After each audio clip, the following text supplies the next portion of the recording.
سلام كمي تعلو زخبركم تخططلتي كارفا ميديا كلل تግራይ 8 ነጥቢ 5 ቢልዮን ብር ክውህቦ ፌደራል መንግስቲ ምሕታቱ ሰብ ስልጣንን ሓይልታት ጸጥታ ኢትዮጵያ ኣብ ዞባ ምዕራብ ትግራይ ኣብ ልዕሊ ተጋሩ ምግሃስ መሰላት ይፍጽሙ ከም ዘለዉ ከም ዝተረጋገጸ ኣሜሪካ ምስ ኤርትራ ዘለዋ ርክብ ንምሕዳስ ትመክር ከም ዘላ ምግላጹን ንኣብይ መርድእ ምዃኑን ፕሬዝዳንት ኣሜሪካ ዶናልድ ትራምፕ ኣብ መጻብ ሆርሙዝ ንውታግ ዝቕመጥ ዝኾነ ይኹን ጃልባ ተወኪስኩም ቅተሉ ንሰራዊቶም ምእዛዞምን ካልኦት ሓበሬታታትን እውን ኣለውና ሓቢርኩም ናጽንሑ ሰናይ ምክትታል ክኾነልኩም ተመንየ ክልል ትግራይ 8.5 ቢልዮን ብር ክወሃቦ ንፌደራል መንግስቲ ሓቲቱ ካብ ትግራይ ዝተረኸበ ሓበሬታ ከም ዝሕብሮ ካብ ወርሒ ጥቅምት ክሳብ መጋቢት ክልቀቕ ኣብ ዝነበሮ ባጀት ትግራይ እቲ 8.5 ቢልዮን ብር ከም ዘይተለዋወጠ ሓቢሩ ቢሮ ፋይናንስን ምትሕብባር ሃፍትን ትግራይ ንሚኒስተር ፋይናንስ ፌደራል ኣብ ዝለኣኾ ደብዳበ ክልቃቕ ዝነበሮ ብቢልዮናት ዝግመት ባጀት ብእዋኑ ብዘይምልቃዑ ኣብቲ ክልል ከቢድ ቅልውላው ፋይናንስ ተፈጢሩ ምህላው ሓቢሩ ካብ ወርሒ ጥቅምቲ ክሳብ መጋቢት 2018 ዓ.ም ክልቃቕ ካብ ዝነበሮ ባጀት እቲ 8.5 ቢልዮን ብር ክሳብ ሕዚ ከም ዘይተለዋወጠ ኣፍሊጡ ብሰንኪ ባጀት ዘይምልቃዑ ን141,000 ሰራሕተኛታት መንግስቲ ደሞዝ ምኽፋል ከም ዘይተኸኣለ ገሊጹ ንልምዓታዊ ሽቶታት ተባሂሉ ዝተመደበ ልዕሊ 844 ሚልዮን ብር ባጀት ሙሉእ ብምሉእ ከም ዘይተለዋወጠን ኣብቲ ክልል ዝካየዱ ዝነበሩ ልዕሊ 20 ዝኾኑ ዓበይቲ ፕሮጀክትታት ልምዓት ደው ከም ዘበሉ ረዲኡ ኦዲተራት ባንኪ ዓለም ኣጠቓቕሞኦም ኣብ ግኝት ኦዲት ርእይቶኦም ይህብለው ድማ ኢሉ እቲ ቢሮ ስለ ዝኾነ መንግስቲ ኢትዮጵያ ዘሎ ጸገም ተረዲኡ ክልቃቕ ዝግብኦ ባጀት ንኽልእኽ ሓቲቱ ኣብ 2018 ዓ.ም ንትግራይ ዝተመደበ ባጀት 23.6 ቢልዮን ብር ኮይኑ ክሳብ ወርሒ መጋቢት ክልእኽ ዝግብኦ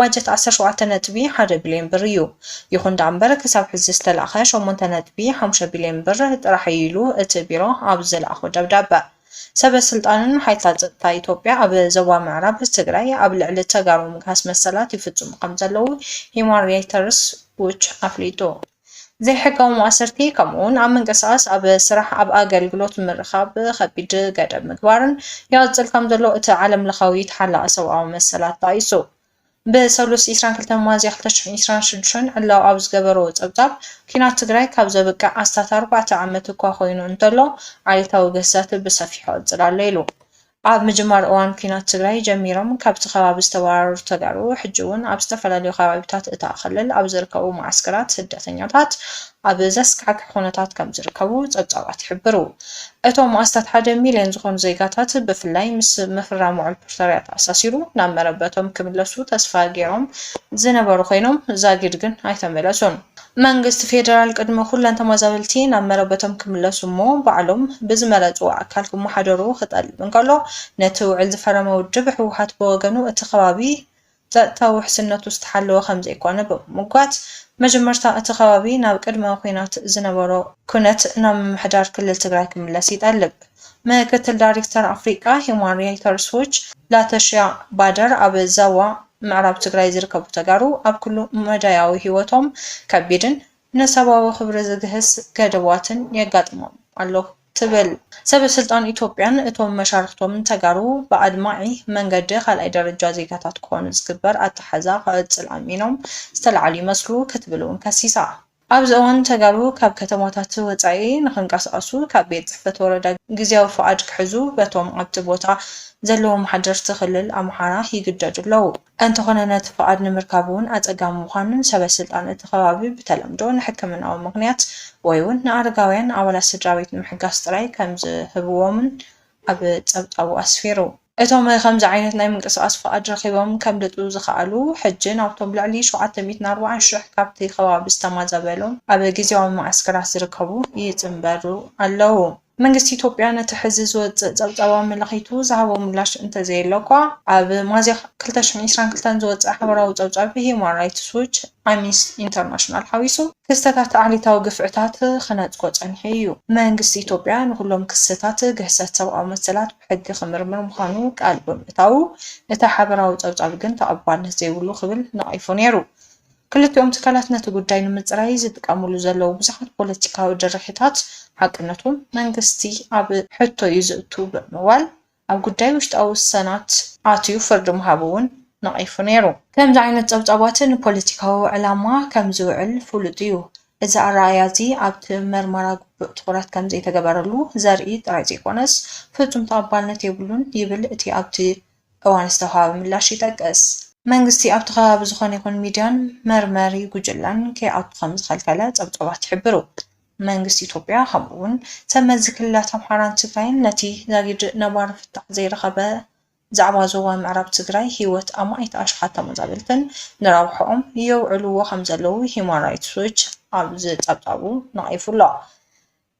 እቲ ዓለማዊ ትካልን መንግስቲ ኢትዮጵያ ኣብ ምዕራብ ትግራይ ዘሎ ዘይሕጋዊ ምሕዳር ኣፍሪሱ ኣብ ከቢድ ክህሰት ሰብኣዊ መሰላት ዝተሳተፉ ሓለፍቲ ናብ ቅድሚ ሕጊ ክቐርብን ክምርምርን ኣተሓሳሲቡ። ፌደራል ዓቃብ ሕጊ ኣብ ልዕሊ ኣይተ ታየ ደንደኣ መስሪትዎ ዝነበረ 3 ክስታት ኣቋሪጹ። ቤት ጽሕፈት ፌደራል ዓቃብ ሕጊ ኣብ ልዕሊ ነባሪ ሚኒስተር ዴኤታ ሚኒስተር ሰላም ኣይተ ታየ ደንደኣ መስሪትዎ ዝነበረ 3 ክስታት ከም ዘቋረጸ ተገሊጹ። እዚ ውሳነ እዚ ኣብ ፌደራል ላዕለዋይ ቤት ፍርዲ ክካየድ ጸንሐ ናይ ይግባኝ ክርክር ንኽቋረጽ ገይሩ ኣሎ። ኣይተ ታየ ኣብዚ እዋን ብዘይፈቓድ ብረት ብምሓዝ ዝብል ገበን ተፈሪድዎም ናይ 4 ዓመት ማእሰርቲ ይፈጽሙ ኣለዉ። ዝተቋረጹ ተወሳኺ ክስታት ብተወሳኺ ኣብ ልዕሊኦም ቀሪቦም ዝነበሩ ሕጂ ዝተቋረጹን ክስታት መንግስታዊ ስርዓት ብሓይሊ ምፍራስ ምፍታን ኣብ ልዕሊ ሰራዊት ምክልኻል ጸለመ ምክያድ ንመንግስቲ ምጽራፍ ዝብሉ እዮም። እዞም 3 ሓደሽቲ ክስታት ዝቐረቡ ኣብ ወርሒ ሕዳር 2018 ዓ.ም ኣብ ዝነበረ መግባእያ እዩ። እቲ ክሲ ኣይተ ታየ ሆርን ኮንቨርሴሽን ንዝተባሃለ ምንጪ ዜና ካብ ዝሃብዎ ቃለ መሕትት ዝተተሓሓዘ እዩ። ዓቃብ ሕጊ ኣይተ ታየ ንደገፍ ጉጅለታት ሻኔን ፋኖን ዝውዕል ፕሮፓጋንዳ ብምዝርጋሕ ንቅዋምን ቅዋማዊ ስርዓትን ኣዳኺሞም ክብል ከሲስዎም ነይሩ። ሕጋዊ መስርሕን ምክንያት ምቁራጽ ክስን ጠበቓ ኣይተ ታየ ዝኾኑ ኣይተ ኣበራ ንጉስን ኣዲስ ስታንዳርድ ከም ዝገለጽዎ እቲ ክሲ ዝተቋረጸ ብረቡዕ ሚያዝያ 14 2018 ዓ.ም ኣብ ዝነበረ ናይ ይግባኝ ሰማዒ መግባእያ እዩ። ዓቃብ ሕጊ ነቲ ክሲ ዘልዓለሉ ንጹር ምክንያት እኳ እንተዘይተገለጸ ብኣዋጅ ቁጽሪ 943 ህዝባር 2008 ዓንቀጽ 6 ዝተጠቐሰ ንድሕንነት ህዝቢ ክበሃል ዝብል ድንጋጌ መሰረት ምዃኑ ይሕብር። እዚ ውሳነ እዚ ዓቃብ ሕጊ ኣብ ዘድልዮ ግዜ ነቲ ክሲ ዳግማይ ናይ ምቕጻል መሰል ዝሃቦ እዩ። ኣሜሪካ ምስ ኤርትራ ዘለዋ ርክብ ንምሕዳስ ትመክር ከም ዘላ ተገሊጹ። ኣሜሪካ ኣብ ዞባ ቀይሕ ባሕሪ ዘለዋ ስትራቴጂካዊ ሚዛን ንምሕላው ምስ ኤርትራ ዘለዋ ርክብ ዳግማይ ንምጅማር ተነቢሮም ዘለዉ መዕቀባት ንምልዓልን ዘኽእሎ ኣማራጺታት ተጽንዕ ከም ዘላ ይሕብር። እቲ ጸብጻብ ንህልዋትን ነበርትን ሰበስልጣን ብምጥቃስ ከም ዝሓበሮ እዚ ኣብ ገምጋም ዘሎ ተበግሶ ልዕሊ 1120 ኪሎ ሜትር ገምጋም ቀይሕ ባሕሪ ምስ እትውንን ንነዊሕ እዋን ብዲፕሎማሲ ተነጺላ ምስ ዝጸንሐትን ኤርትራ ሓድሽ ናይ ዲፕሎማስያዊ ምሕዝነት ምፍጣር ዝዓለመ እዩ። ቀንዲ ምኽንያታት እቲ ተበግሶ ናይ ባሕሪ ንግዲ ውሕስነት ዝምልከት ዋሽንግተን ብኢራን ብደገፍታን ኣብ መስመራት ንግዲ ባሕሪ ዝፍጸም ዘሎ ስጋታት ንምዕጋት ትጽዕር ኣብ ዘላትሉ እዋን እዩ እዚ ምንቅስቓስ ዝካየድ ዘሎ። ካልእ ምኽንያት ስጋት ዕጡቓት ትሑት ዝወለደ እዩ። ብኢራን ዝድገፉ ሑት የመን ነቲ ቀይሕ ባሕሪ ምስ ወሽመጥ ዓድን ዘራኽብ ስትራቴጂካዊ መስመር ባብ ኤል መንደብ ንምዝራግ ደጋጊሞም ይፈራረሙ ስለ ዘለዉ ብተወሳኺ ምንቅስቓስ ኢራን ስዒቡ ኢራን ኣብ ወሽመጥ ሆርሙዝ ዝግበር ምንቅስቓስ ንምግዳብ ትሰርሕ ስለ ዘላ እዩ። ነዚ ስዒቡ በዓል መዚ ጉዳያት ኣፍሪካ ኣሜሪካ ማሳድ ቦሉስ ምስ ፕረዚዳንት ኤርትራ ኣይተ ኢሳያስ ኣፈወርቅን ሚኒስተር ጉዳያት ወጻኢ ኣይተ ዑስማን ሳልሕ ከም ተመያየጡ ተገሊጹ። ኣብ መንጎ ክልቲኦም ወገናት ዝካየድ ዘሎ ዘተ ኣብ ምምቻው ድማ ግብፂ ዓብዪ ተራ ትፃወት ከም ዘላ ተጠቒሱ። ይኹን እምበር ቤት ጽሕፈት ጉዳያት ወጻኢ ኣሜሪካ ምስ ኤርትራ ዘለዋ ርክብ ንምጥንኻር ድሌት እኳ እንተረኣየት ብዛዕባ ምልዓል ማዕቐባት ግን ክሳብ ሕጂ ዝተረጋገፀ ነገር የለን። እቲ ኣብ ምሕዳር ዶናልድ ትራምፕ ዝካየድ ዘሎ ናይ ውሽጢ ዘተ ብሰንኪ ኩናት ጋዛን ምስ ኢራን ዘሎ ወጥርን ምዝንጋዓት ከም ዘርአየ እዩ ዝገልጽ።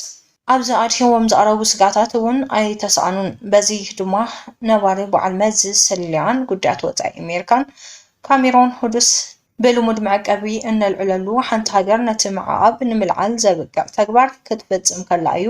ኤርትራ ግን እዚ ኣይገበረትን። 1993 ጀሚራ ወታደራዊትን ውልቀ መለኺትን ሃገር እያ። ማዕቐብ ብምልዓል እንተሸሊምናዮም ንሕና እንተይና ንርባሕ ዘለና ዝብል ይሓትት። ኣብ መወዳእታት ጸብጻበ ከም ዘስመረሉ ምቅርራብ ኣሜሪካን ኤርትራን ኣብ ቀርኒ ኣፍሪካ ሰፊሕ ጽልዋ ክህልዎ ይኽእል እዩ። ብፍላይ ድማ ኣብ መንጎ ኢትዮጵያን ኤርትራን ዘሎ ወጥሪ ናብ ሓድሽ ግጭት ከየምርሕ ስጋኣት ኣብ ዝዕበየሉ እዋን እዚ ስጉምቲ ምውሳዱ ፍሉይ ትኹረት ከም ዝወሃቦ ይስመረሉ። ፕረዚዳንት ኣሜሪካ ዶናልድ ትራምፕ ኣብ መጻወ ሆርሙዝ ንታጉ ዝቐመጠ ዝኾነ ይኹን ጀልባ ተወኪስኩም ቅተሉ ዝብል ትዕዛዝ ንሓይሊ ባሕሪ ሃገሮም ሂቦም።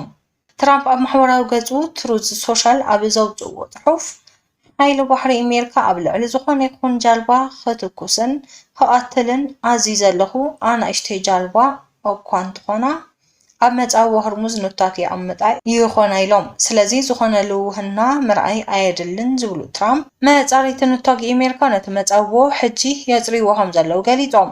ዶናልድ ትራምፕ ንሓይሊ ባሕሪ ኣሜሪካ ንታክ ዘቐመጠ ዝኾነ ይኹን ናይ ኢራን ጀልባ ተወኪስኩም ቅተሉ ድሕሪ ምባሎም ኢራናውያን መራሒኦም መን ምዃኑ ንምፍላጥ ተጸጊሞም ኣለዉ ክብሉ ኣብ ማሕበራዊ ሚድያ ጽሒፎም። ብተወሳኺ ትራምፕ ኣብቲ ሃገር ኣብ ኢራን ኣብ መንጎ ዓቀባውያን ለባማት ሰበስልጣን ምስሓብ ከም ዘሎ ገሊጾም።